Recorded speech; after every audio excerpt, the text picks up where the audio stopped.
Dear students, good morning. Myself, Dr. Ashish Garg, Associate Professor in Chemistry, SET R.N. Ruia, Government College, Ramgarh Shekhawati, district Sikar, Rajasthan. बच्चों, ज्ञानदूत की इस कक्षा में आपका स्वागत है। देखिए, हमने बीएससी पार्ट थर्ड में ऑर्गेनिक केमिस्ट्री सेकंड पेपर में टॉपिक जो स्टार्ट किया हुआ है दैट इज इनोलेट्स द्वारा कार्बनिक संश्लेषण। मैंने इसमें दो एग्जाम्पल्स आपको बताए थे जो आपके पाठ्यक्रम में हैं, एसिटोएसिटिक एस्टर और मेलोनिक एस्टर। हमने एसिटोएसिटिक एस्टर स्टार्ट किया था पार्ट सेकंड से and this is the part fifth. बच्चों, यहां पर हम एसिटोएसिटिक एस्टर में इसके दो रूप, एक इनोल रूप और एक कीटो रूप। एसिटोएसिटिक एस्टर मैंने मेरे पिछले लेक्चर्स में बताया है कि दो फॉर्म्स के अंदर मिलता है। एक फॉर्म इसका होता है इनोल फॉर्म होता है जिसे दिया था ग्यूथर ने। मैंने आपको बताया था इसको याद करने के लिए कि कौन सा फॉर्म किस साइंटिस्ट ने दिया है। बच्चे अक्सर इसमें गलती करते हैं। ऑर्गेनिक केमिस्ट्री बहुत आसान है, easy. So remember, enol form EG Geuther ने दिया था and the next one enol form Geuther ने दिया था and Franklin and Duppa form दिया था। फ्रैंकलिन एंड ड्यूपा ने कीटो फॉर्म दिया था। बच्चों देखिए, मैंने ये बताया था इस तरह से।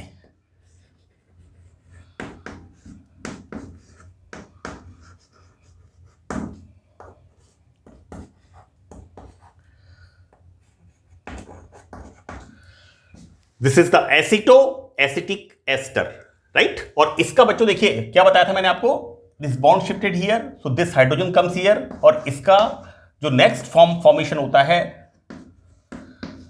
इस तरह से।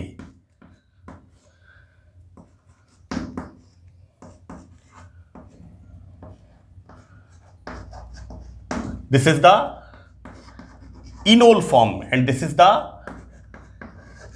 कीटो फॉर्म। बच्चों, this is the keto group, right. तो ये दो फॉर्म्स हमने देखा था कि एसिटोएसिटिक एस्टर दो रूपों में एग्जिस्ट करता है। आज के सेशन में हम स्टार्ट करेंगे कीटो और इनोल। बच्चों, this is the keto form and this is the enol form. Enol form is given by the Geuther EG and the keto form is given by the Franklin Duppa. इनका हमें separation करना है।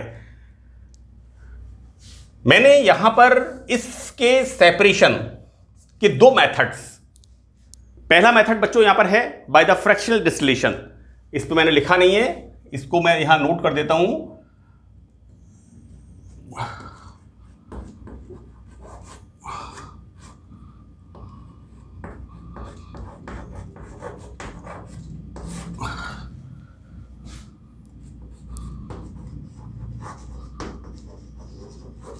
Fractional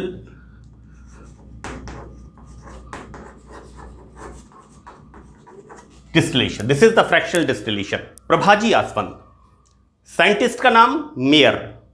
उसने क्या बताया कि pure AAE का enol form quartz का apparatus यूज करके करते हैं। एक्चुअली होता क्या है कि एसिटोएसिटिक एस्टर कांच के साथ, ग्लास के apparatus के साथ रिएक्शन करता है, क्योंकि ग्लास कैसा होता है, बेसिक। यहां पर मेयर ने क्वार्ट्ज का ही एक एलोट्रॉपी है, ग्लास का एक एलोट्रॉपी, दिस इज क्वार्ट्ज का यूज किया और यहां पर क्वार्ट्ज का उपकरण यूज करके एसिटोएसिटिक एस्टर के कीटो और इनोल रूप को पृथक किया। बाद में क्या देखा गया कि पहले हम देखते हैं कि यहां पर होता क्या है कि कांच, सामान्यतः यहां पर कांच के उपकरण प्रयुक्त नहीं किए जाते, क्योंकि कांच क्षारीय होता है, बेसिक इन नेचर, और यहां पर कीटो और इनोल, इनका जो रेशियो होता है बच्चों, मैंने कुर्ट मेयर एस्टिमेशन बताया था, और कुर्ट मेयर एस्टिमेशन में बताया था 92.6% keto form and 7.4% enol form. तो यहां पर ग्लास, कांच क्षारीय होता है, और कांच इनके कीटो इनोल साम्य को, रेशियो को डिस्टर्ब कर देता है। लेकिन बाद में देखा गया, स्टडीज की गई कि अगर यहां पर ये flask, this is the distillation flask, ये डिस्टिलेशन फ्लास्क तो हो कांच का, and the remaining part of the apparatus ये सब होना चाहिए क्वार्ट्ज का। क्योंकि यहां पर यदि आसवन फ्लास्क कांच की हो, this is this is the distillation flask, ये तो हो कांच का, और अन्य उपकरण क्वार्ट्ज के हो, तो कांच साम्यावस्था को उत्प्रेरित करता है, इनके सेपरेशन में मदद करता है। यह बाद में मेयर ने स्टडीज करके पता लगाया। बिगिनिंग में उसने क्वार्ट्ज का एपरेटस यूज किया कीटो और इनोल फॉर्म को अलग अलग करने के लिए, राइट। तो बच्चों यहां पर बाद में स्टडीज की गई तो देखा गया कि this round bottom flask, this is the distillation flask, ये तो लिया गया ग्लास का, क्योंकि ग्लास बेसिक इन नेचर और कीटो इनोल फॉर्म्स को सेपरेट करने में मदद करता है। तो बच्चों यहां पर इस तरह से हम प्योर कीटो और इनोल फॉर्म प्राप्त करते हैं। देखिए this is the distillation assembly बच्चों, ये बर्नर होता है हीट करने के लिए। This is the oil bath, क्योंकि यहां AAE का टेम्परेचर बहुत 175 to 185 degree centigrade. Second thing, यहां पर this is the thermometer to measure the temperature, right. यहां बच्चों देखिए दिस इज द कंडेंसर, इसे कहते हैं संघनित्र। यहां से वाटर जाता है, वाटर निकलता है, और ये बीच में जो भी फ्रैक्शन, प्रभाज, राइट, जो वेपर फॉर्म में कन्वर्ट होता है वो यहां पर आता है, और वेपर फॉर्म से यहां पर ठंडा होकर के लिक्विफाई, द्रव अवस्था में हम यहां पर इसको कलेक्ट करते हैं। देखिए बच्चों मैं आपको बताऊं कि ये एक प्रतीकात्मक असेंबली है, राइट। अदरवाइज अगर आप प्रयोगशाला में देखेंगे this is the distillation head, this is the distillation flask, right. इसके ऊपर लगा हुआ होता है डिस्टिलेशन हेड। डिस्टिलेशन हेड में थर्मामीटर लगता है मरकरी पॉकेट में, right. And then this is the condenser, इसमें B19 के जॉइंट्स लगे हुए होते हैं। ये एक माप होता है ग्लास के सॉकेट्स एंड कोन का। And this is the receiving, this is the receiving head. यहां पर डिस्टिलेशन हेड, देन कंडेंसर, उसके बाद जो फ्रैक्शन यहां पर आता है उसे रिसीव करने वाला receiving head, and then this is the receiving flask. बच्चों यहां पर इस पूरे उपकरण में इसको सक्शन करके इसके अंदर से इसमें वैक्यूम क्रिएट करते हैं। कितना? 2 mm pressure, right. This is this is the 2 atmospheric pressure, right. Basically क्या होता है, जब इसमें वैक्यूम क्रिएट होता है तो यहां पर AAE का बॉइलिंग पॉइंट कम हो जाता है। देखो बेटा यहां पर 33 डिग्री सेंटीग्रेड किसका है? इनोल फॉर्म का। 40 to 41 degree centigrade keto form का। इनोल फॉर्म, यानी मैंने आपको सेकंड लेक्चर में यह बताया था कि AAE 175 से 185 डिग्री सेंटीग्रेड है ना, और 180 टू 182 डिग्री सेंटीग्रेड इस पर इसको हम कलेक्ट करते हैं। लेकिन यहां पर बॉइलिंग पॉइंट बहुत कम है। ऐसा क्यों है? This is due to we create vacuum in this apparatus. इसके एयर को निकाल लेते हैं और इसका माप कितना होता है? 2 एटमॉस्फेरिक प्रेशर। मैंने दोनों जगह लिखा है यहां पर 2 mm, राइट। देखिए बच्चों कीटो फॉर्म का क्वथनांक, बॉइलिंग पॉइंट, कीटो फॉर्म का बॉइलिंग पॉइंट कितना है? 40 to 41 degree centigrade at 2 mm pressure, right. और इनोल फॉर्म का बॉइलिंग पॉइंट कितना है? 33 degree centigrade at 2 mm pressure. तो यहां पर क्या हो रहा है? Boiling point of keto form is higher than enol form, same pressure, right. देखिए बच्चों, यहां पर क्या होता है कि जब हम इसको हीट करते हैं तो क्या होता है, पहले इनोल फॉर्म बाहर निकलता है, क्योंकि इनोल फॉर्म का बॉइलिंग पॉइंट कम है। भाई मान लीजिए आपने दो लिक्विड्स लिए, सपोज एक का बॉइलिंग पॉइंट 60 डिग्री है, दूसरे का बॉइलिंग पॉइंट 100 डिग्री सेंटीग्रेड है। जब आप उसको गर्म करेंगे तो पहले 60 डिग्री सेंटीग्रेड टेम्परेचर वाला बॉइलिंग पॉइंट वाला, राइट, लिक्विड इवोपरेट होगा और यहां पर उसको हम कलेक्ट करेंगे, और उसके बाद जब हम वो जब कंप्लीटली डिस्टिल ऑफ हो जाएगा उसके बाद हम और टेम्परेचर बढ़ाएंगे 70, 80, 90, देन दूसरा लिक्विड स्टार्ट होगा, right. And the same way यहां पर कीटो फॉर्म का boiling point 40 to 41 degree centigrade, जबकि इनोल फॉर्म का boiling point 33 degree centigrade, so that यहां पर पहले आसवन करने पर इनोल फॉर्म पहले आश्वित होता है। बच्चों देखिए, जिसका बॉइलिंग पॉइंट कम होगा वो पहले गर्म करने से गैस में कन्वर्ट होगा, गैशियस स्टेट में, वेपर्स के अंदर या गैशियस स्टेट में, and then this gaseous state comes here in this condenser. यहां पर ये हम ठंडा पानी यहां पर पास करते हैं, इस ट्यूब के अंदर जो केमिकल गैशियस स्टेट में होता है वो लिक्विफाई होकर यहां पर हम उसको कलेक्ट कर लेंगे। तो पहले हम इनोल को सेपरेट करते हैं, क्योंकि इनोल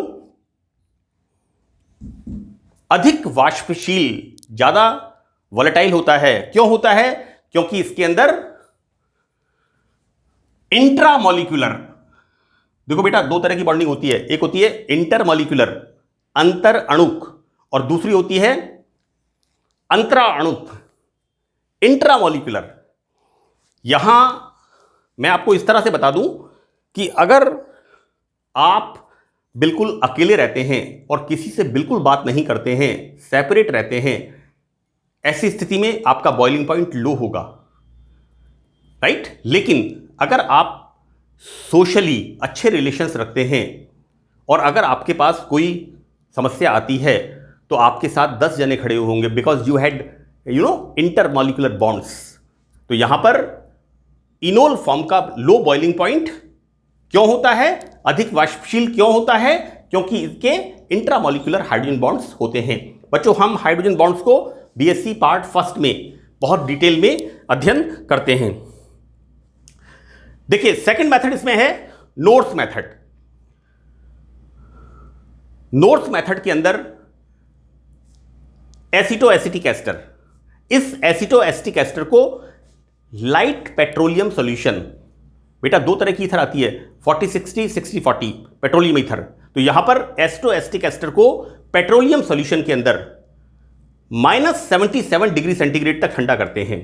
तो जब हम इसको ठंडा करते हैं तो क्या होता है, एसीटो एसिटिक एस्टर में, जैसा मैंने आपको बताया, दो तरह की रूप फॉर्म्स इसके हैं, दो रूप होते हैं, एक कीटो और एक इनोल। तो यहां पर जब एसीटो एसिटिक एस्टर को, this is the second method, Knorr's method, यहां पर नोर ने बताया कि जब एसीटो एसिटिक एस्टर के हल्के पेट्रोलियम सॉल्यूशन को -77 डिग्री सेंटीग्रेड तक ठंडा करते हैं तो जो क्रिस्टल्स हमें प्राप्त होते हैं वो कीटो फॉर्म के होते हैं, राइट। और इन क्रिस्टल्स का मेल्टिंग पॉइंट कितना होता है, -39 डिग्री सेंटीग्रेड। बेटा माइनस में चल रही है कहानी, है ना। देखिए सॉलिड कार्बन डाइऑक्साइड में इसको ठंडा करते हैं, -77 पर जो क्रिस्टल्स बनते हैं कीटो फॉर्म के बनते हैं, और उसको जब हम टेम्परेचर बढ़ाते हैं -60, -50, -40, देन -39, तो यहां पर ये कीटो फॉर्म मेल्ट हो जाता है, गलनांक, यह रूप। अब देखिए ये कीटो फॉर्म होता है, और कीटो फॉर्म जैसा मैंने आपको बताया कीटो इनोल टॉटोमेरिज्म के अंदर ना तो सोडियम मेटल से रिएक्शन करता है, क्योंकि सोडियम मेटल से, ब्रोमीन वाटर से, फेरिक क्लोराइड से एसीटो एसिटिक एस्टर का कौन सा रूप क्रिया करता है, इनोल फॉर्म। मैंने ग्यूथर फॉर्म में बताया था कि किस तरह से enol form sodium metal, bromine water and freshly ferric chloride solution से वॉयलेट कलर देता है। चूंकि ये वाला फॉर्म इन रिएजेंट से कोई रिएक्शन नहीं करता, इसलिए कंफर्म ये कौन सा फॉर्म है? This is the keto form. Now we see the second point. बच्चों, एसिटो एसिटिक एस्टर, इसका सोडियम सॉल्ट क्या होता है? You know, CH2 COO C2H5। बच्चों, this is the ethyl group. इसका हम क्या करते हैं, मैंने आपको बताया था पहले, इसकी रिएक्शन कराते हैं हम C2H5ONA। ये मैंने आपको क्लेजन कंडेंसेशन में बताया हुआ था। क्या होता है यहां पर? these electron shifted here, these electron shifted here, so this deficiency comes here। तो यहां पर ये हाइड्रोजन रिएक्टिव हो जाती है और ये क्या बन जाता है यहां पर? यहां बन जाता है बच्चों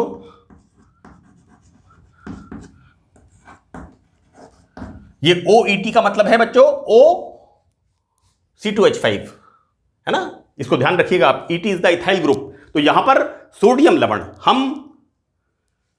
क्या देखते हैं कि नोहर ने सेकंड मेथड में AAE के सोडियम डेरिवेटिव के हल्के पेट्रोलियम ईथर को वापस -78 डिग्री सेंटीग्रेड पे ठंडा करते हैं।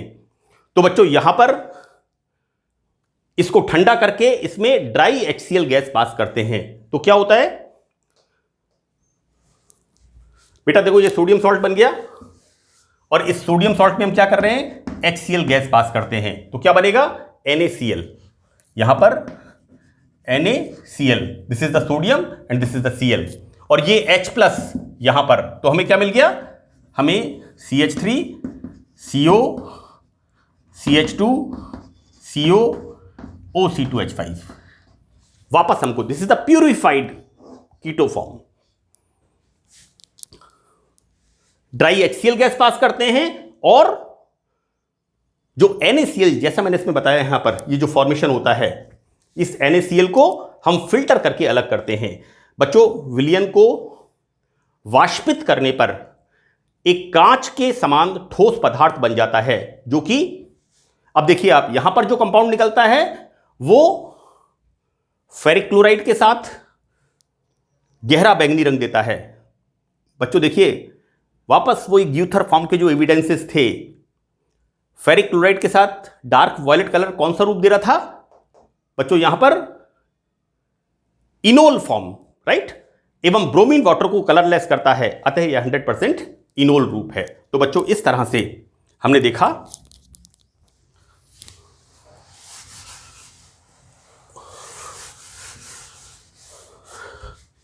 यहां पर बच्चों देखा कि किस तरह से एसिटो एसिटिक एस्टर दो फॉर्म्स में पाया जाता है।